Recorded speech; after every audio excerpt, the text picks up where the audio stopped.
Hoy presentamos el libro Culpa y Castigo, tragedia clásica europea, del autor Luis Quintana Tejera.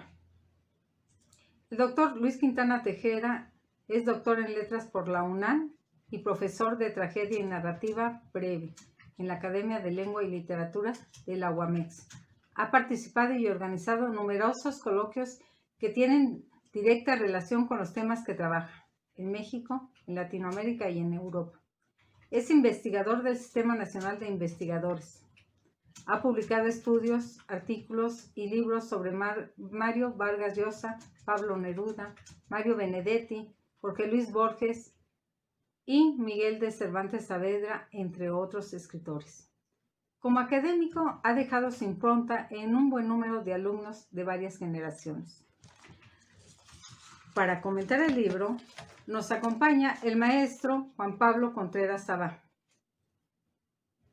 Juan Pablo Contreras Sabá es maestro en Humanidades por la Universidad Autónoma del Estado de México. Es licenciado en Letras Hispánicas por la Universidad Autónoma Metropolitana. Ha participado en encuentros de literatura y ha publicado artículos de análisis.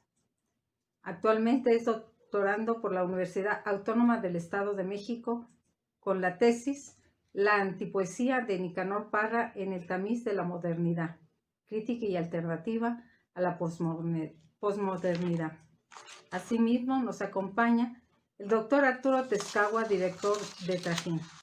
Vamos a darle la palabra a nuestro amigo Juan Pablo. Hola, buenas tardes, bienvenidas, bienvenidos. Gracias por la invitación, Arturo Tezcagua.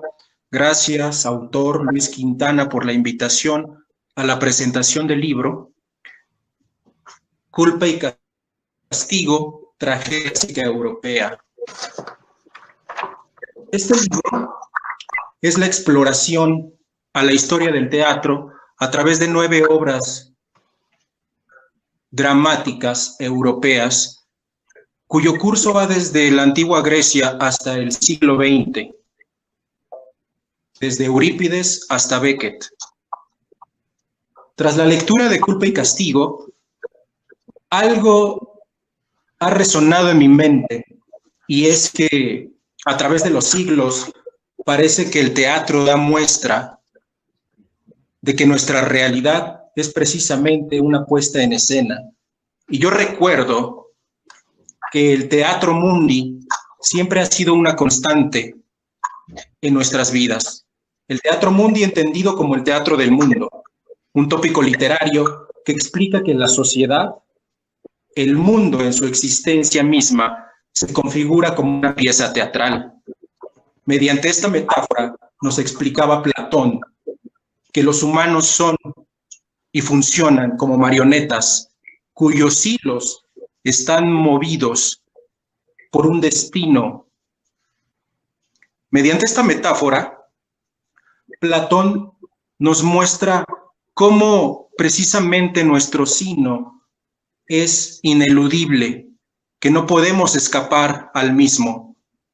Al final de su diálogo, en el banquete, escribe que Sócrates discute acerca de qué género le pertenece más a la vida misma, si la comedia o la tragedia. La discusión termina concluyendo que es la tragedia la que más se parece a la vida misma. El poeta y matemático Omar Khayyam alternó esta idea platónica mediante la alegoría del ajedrez en una de sus rubayats, donde dice que somos las piezas de un tablero cuyas casillas, las blancas representan al día y las negras representan a la noche. Nos movemos por ellas creyendo que tenemos más poder sobre unas o sobre otras, sobre el tiempo, sobre la acción. Pero lo que nos iguala es el término del juego, porque todas las piezas, al final, regresamos a la caja. Estas 9 obras que son analizadas por Luis Quintana Tejera nos dejan en claro que el teatro del mundo es una constante en la literatura, y la literatura refleja precisamente esa realidad.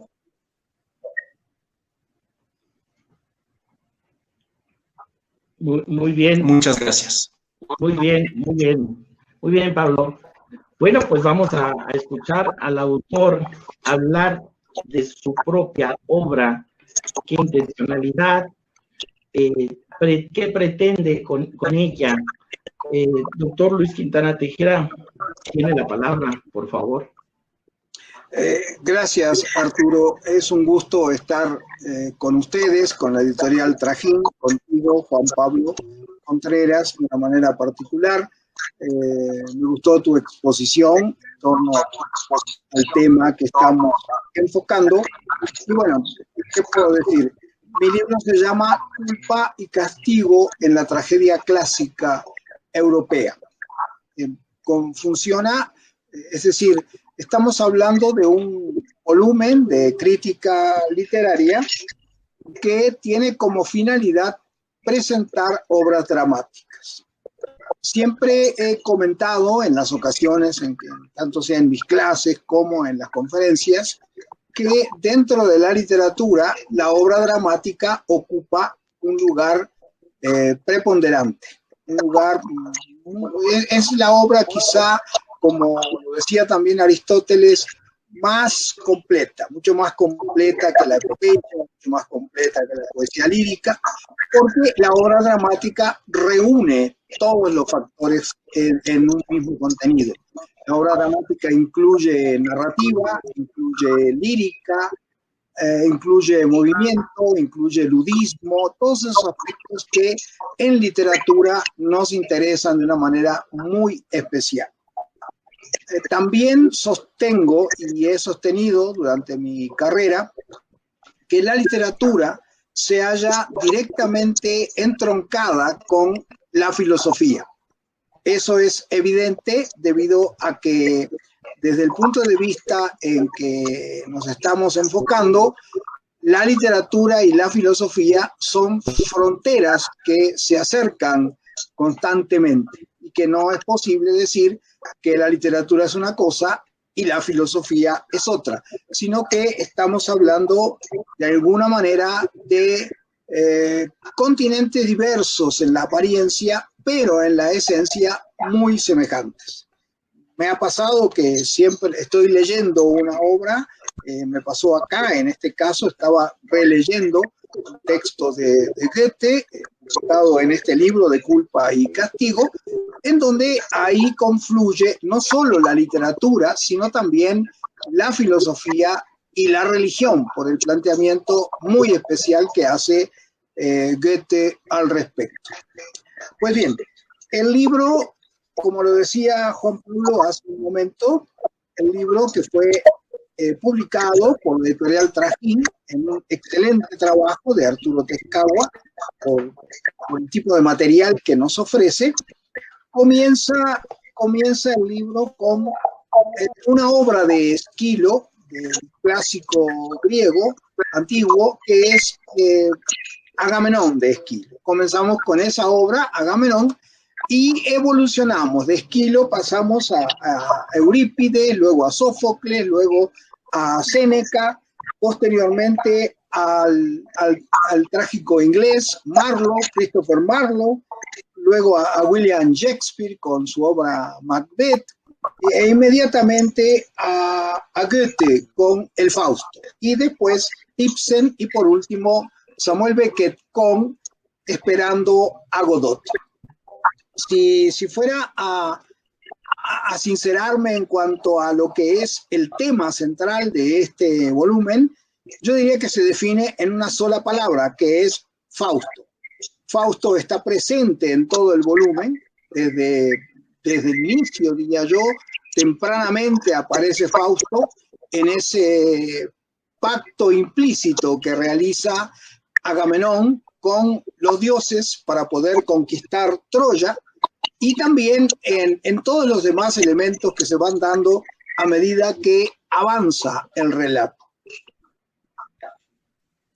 Esto lo sostenemos porque siempre he pensado en mi formación personal, la obra de Goethe, Fausto, ha cumplido un papel trascendente. y se puede observar a través de los varios momentos que en Culpa y Castigo ofrecemos al lector.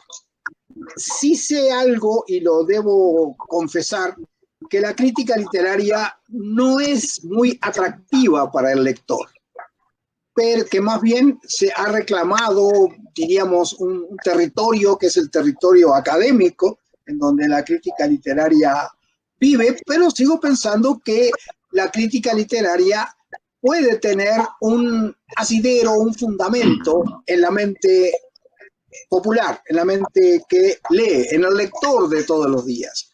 Y entonces eso es un poco la intención de plantear todos estos elementos de una forma que puedan irse integrando los factores que estamos señalando y que evidentemente en el desarrollo de toda la obra, vuelvo a lo que decía hace un momento, Fausto es el gran nombre presente por sobre todas las cosas, Fausto, el pacto con el diablo, la búsqueda del infinito, etc.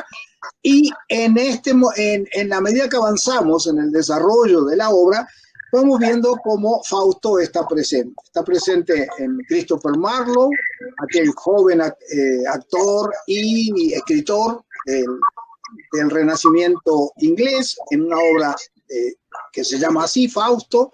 Luego reaparece en el Macbeth de Shakespeare, por supuesto en Goethe, que es uno de los principales representantes, y posteriormente aparecerá también en Beckett y en el Teatro del Absurdo, que es la última obra que nosotros trabajamos. Esto como un panorama de lo que ofrezco en el libro, lo que comparto con mis lectores y que estoy a disposición de ustedes, Arturo, Juan Pablo, si desean hacer preguntas o interrogar algo que pueda dar mayor amplitud a lo que solamente es un discurso mío en este caso. Muy bien, doctor Luis Quintana Tejera. Usted tiene una amplia trayectoria como investigador. Decíamos que pertenece al Sistema Nacional de Investigadores, reconocimiento que ha obtenido pues por un trabajo intenso y de gran calidad. Realmente nos sentimos orgullosos aquí nosotros en Trajín de haberlo publicado, ha sido un gran honor.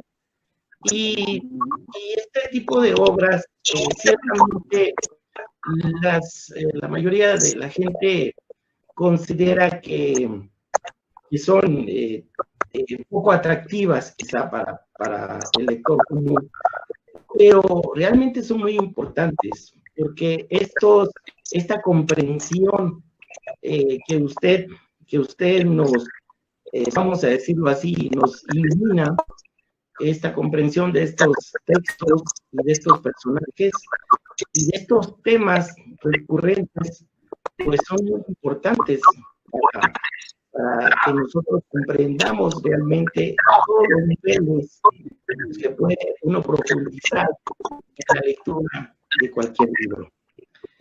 A mí me gustaría que usted, muchos de los que nos escuchan, no son especialistas en el tema, y quizá haya unos términos que nosotros conocemos, pero que mucha gente desconoce o que le quedan poco claros.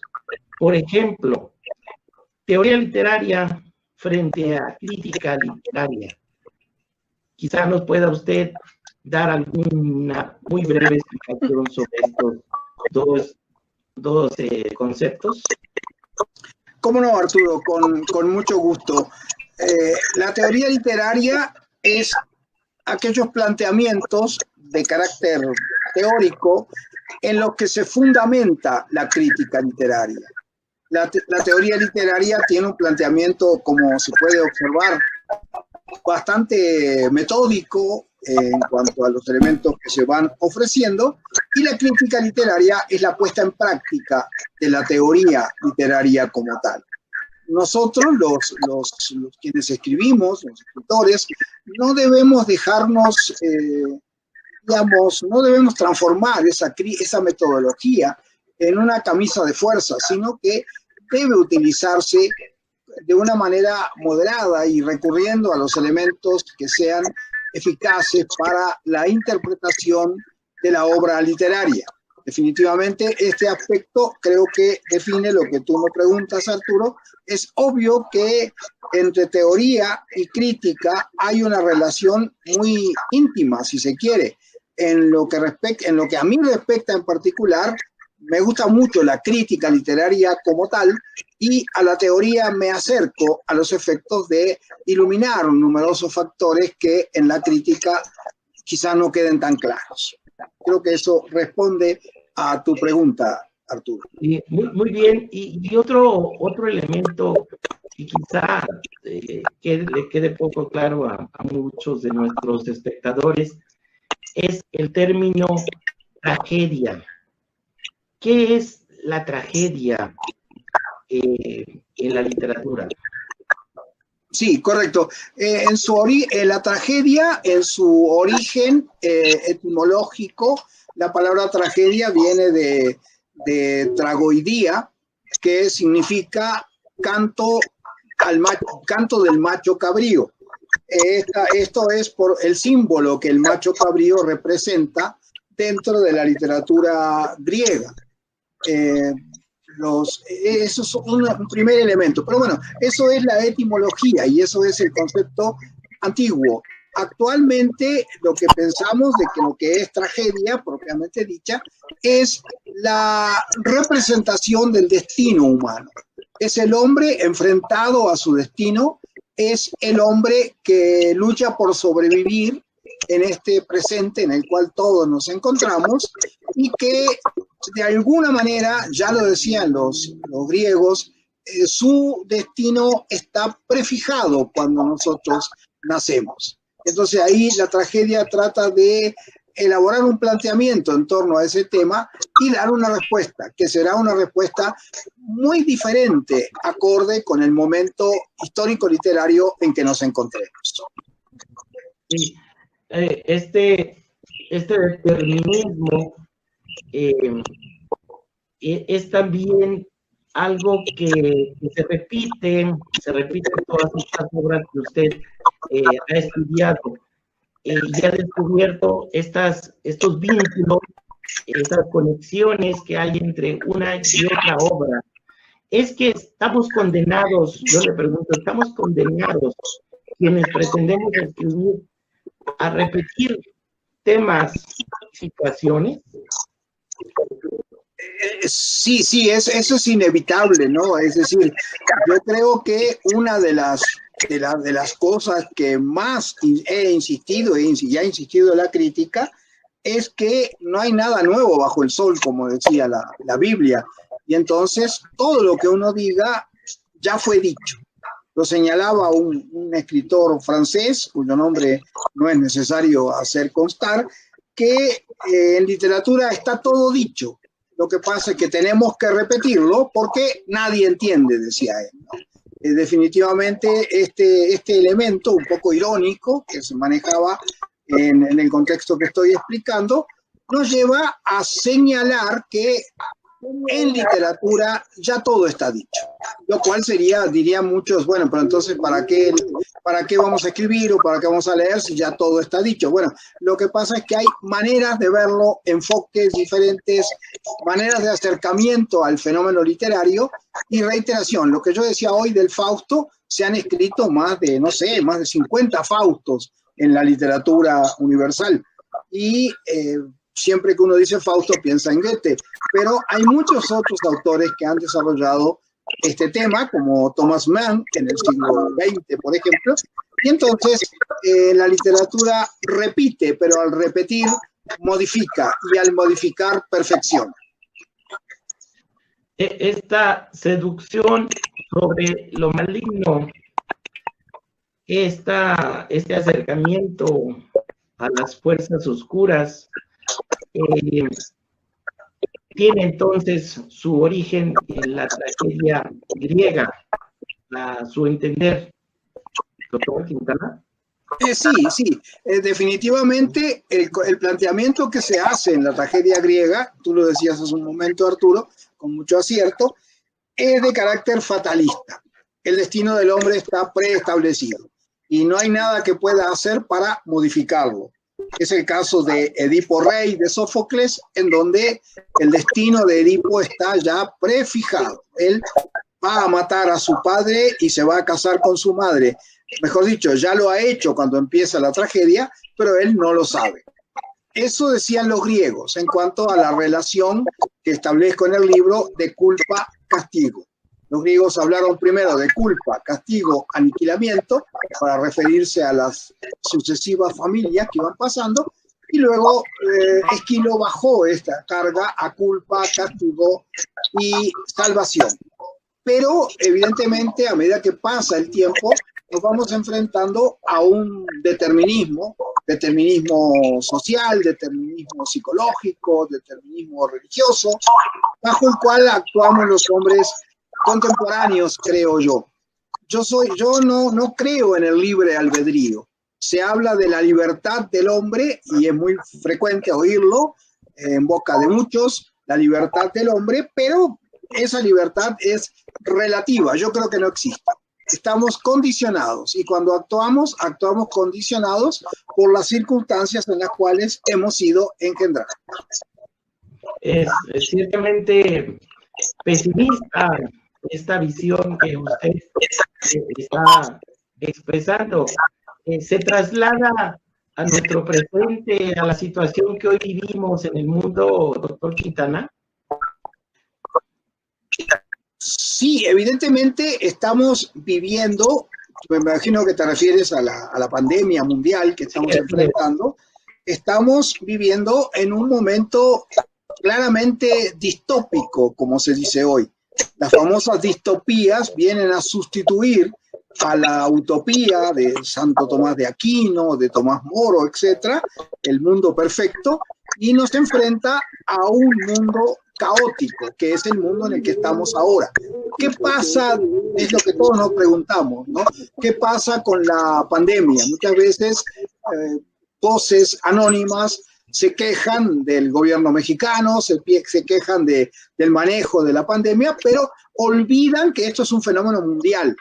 Entonces, si a alguien habría que reclamarle, yo no sé a quién es, ¿no? Porque es un fenómeno mundial y entonces son factores que escapan, pero que se mueven dentro de un fatalismo. Curiosamente, parece que regresamos al fatalismo griego, en el cual nuestro destino y el destino de tantas personas que lamentablemente han muerto quedó establecido por un factor que está fuera de nuestro alcance. Sí, es ciertamente quienes están analizando esta situación han advertido eso, la imposibilidad del ser humano por definir su futuro.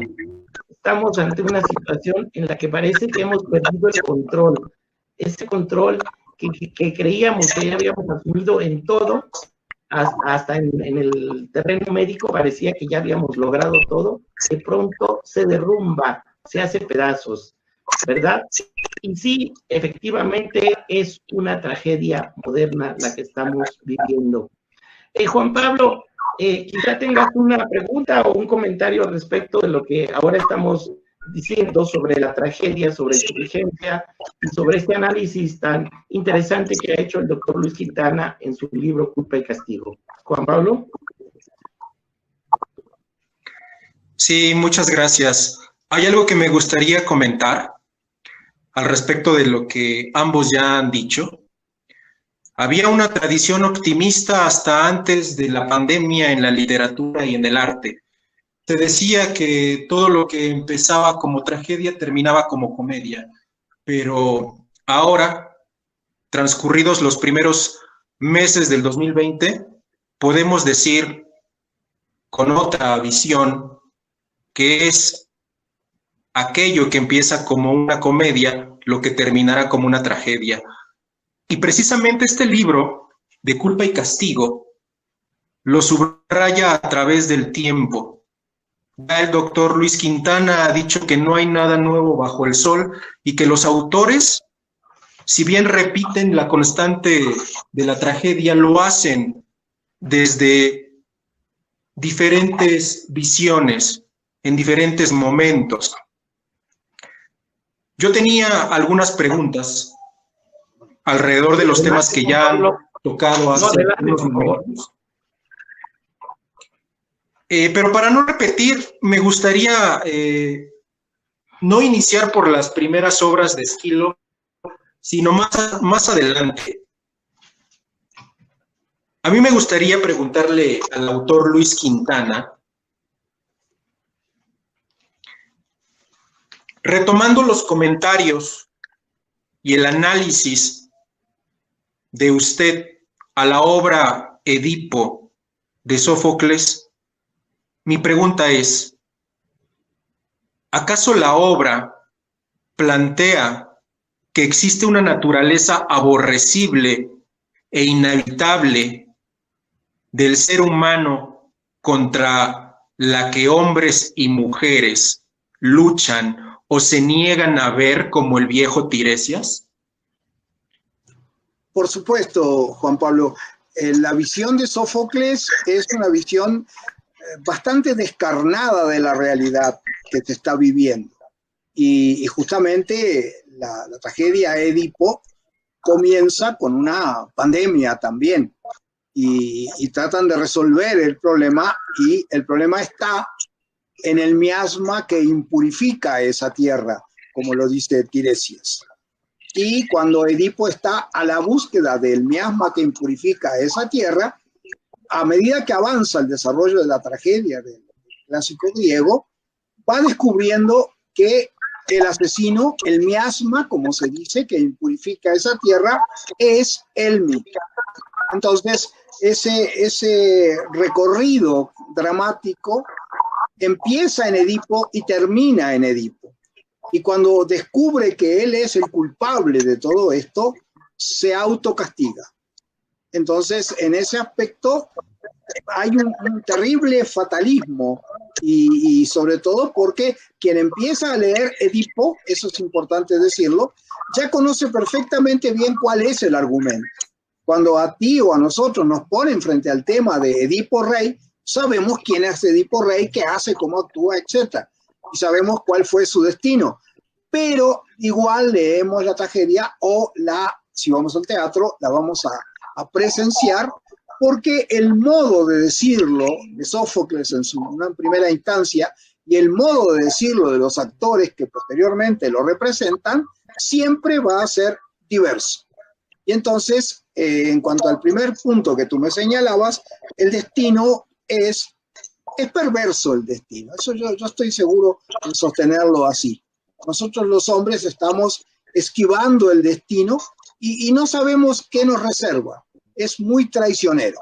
Y entonces, en ese aspecto, Edipo es la representación de la gran injusticia humana, de acuerdo a cómo está planteado. Pero Sófocles se ensaña con el personaje y resalta sus configuraciones que lo condenan. Sí, Juan Pablo. Gracias, doctor. Arturo, ¿puedo realizar otra pregunta? Sí, por favor, muy interesante lo que le planteaste al doctor Quintana.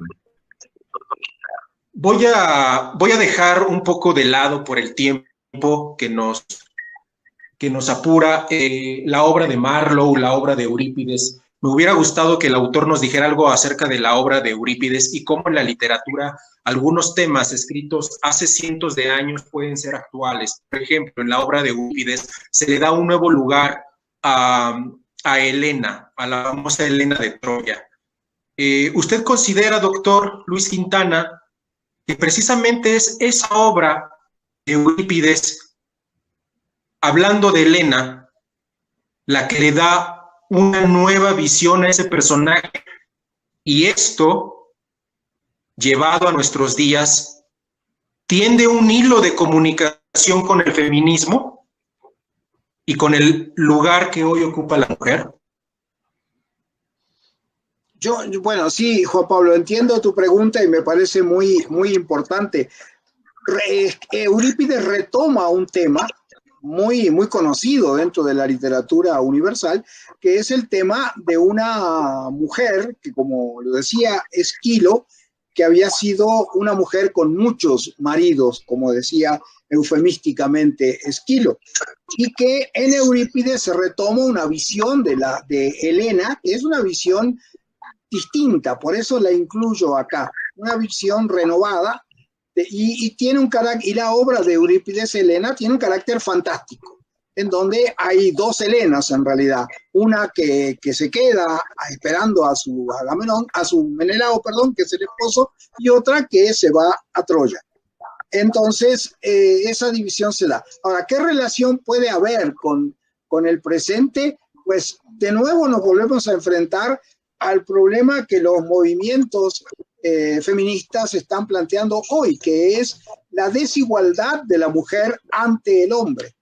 Quizá pudiéramos hacer un acercamiento, pero sería un poco atrevido de mi parte realizar ese acercamiento, porque estamos hablando de una tragedia de hace muchos siglos. Pero parece ser que el sometimiento de la mujer se daba en aquel momento y lamentablemente se sigue dando hoy por la exacerbación del machismo, sobre todo en nuestra sociedad. Y creo que podríamos traspolar, pero con mucho cuidado, porque no es lo mismo, definitivamente. Gracias por tu pregunta, Juan Pablo. Juan Pablo, ¿alguna otra pregunta que le quieras hacer al autor? Sí, por último, una última pregunta. Sí. En el libro Culpa y Castigo hay un análisis a la obra Esperando a Godot de Beckett.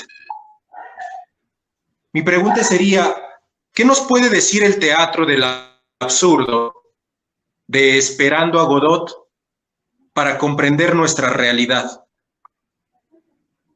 Sí, yo pienso, Juan Pablo, que el teatro del absurdo, en el que Beckett se circunscribe, plantea la actual realidad en la que nos encontramos. Es decir, te lo explico por momentos. El romanticismo tiene un apéndice allí que se llama decadentismo, en donde se empiezan a negar los valores, la axiología tradicional se pone en controversia. Al decadentismo le sigue el absurdo, representado por Beckett y por muchos más, en donde el mundo está de cabeza. Yo siempre veo a Vladimir y Estragón, los personajes de Esperando a Godot, como una piltrafa humana. Y son para alegría de las feministas, diríamos, hombres.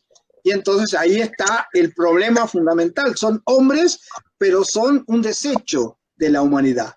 ¿Nosotros avanzamos hacia ahí? No lo sé. Y de alguna manera volvemos a la noción de que el absurdo es sustituido por el mundo distópico, insisto, en que vivimos. Vivimos en medio de una distopía. Por distopía no solo entendemos las dictaduras, en el caso de Chile, Pinochet, en el caso de... Bueno, mejor no menciono más para no herir susceptibilidades.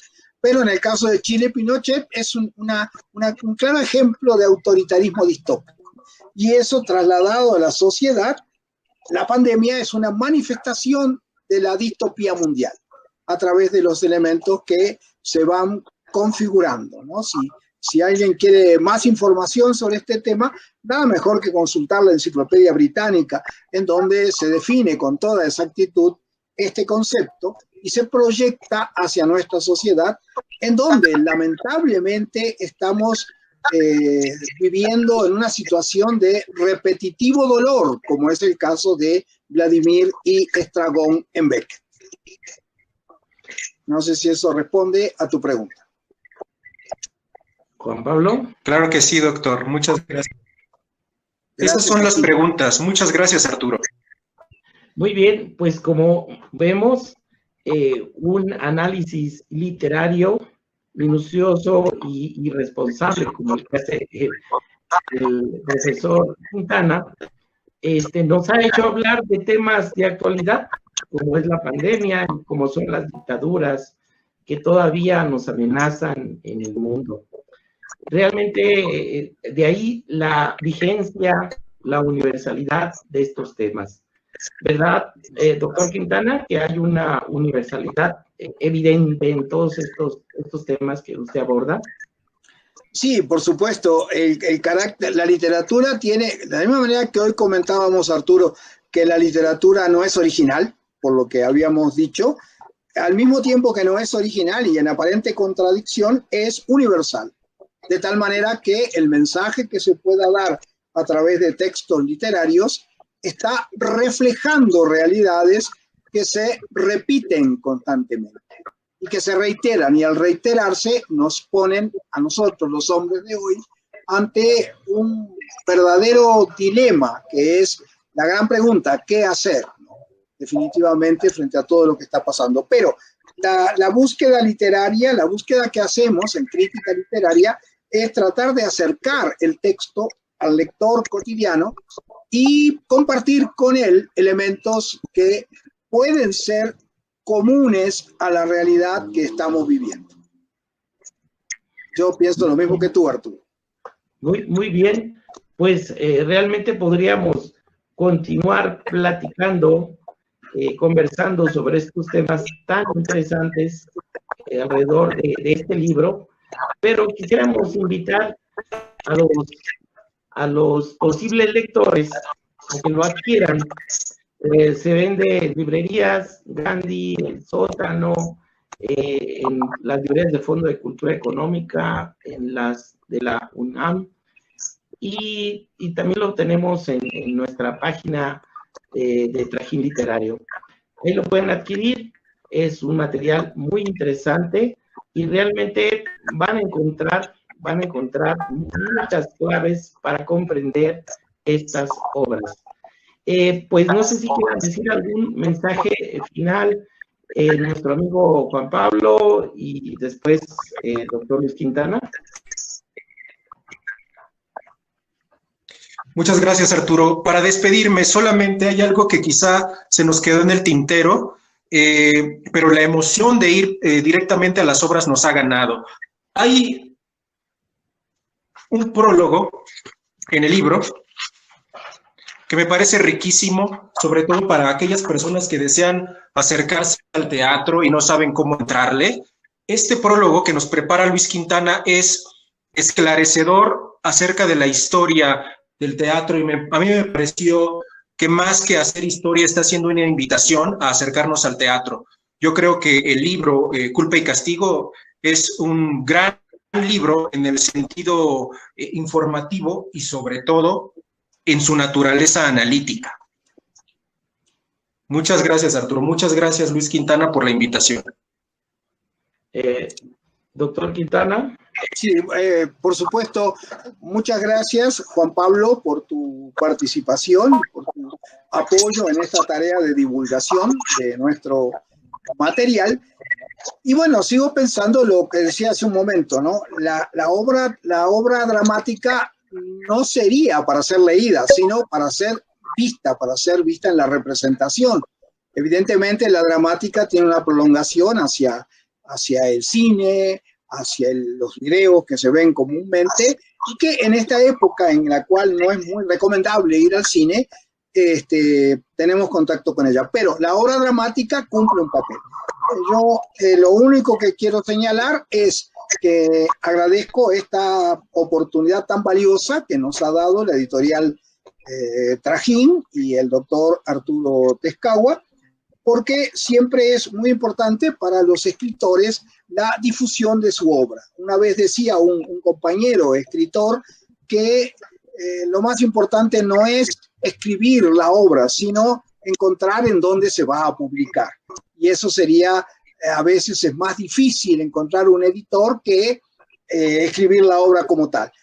Comparto en parte lo que decía el compañero, y creo que Arturo está dando una posibilidad a los escritores de este momento de difundir la obra, y eso es digno de señalarse de una manera muy, pero muy particular.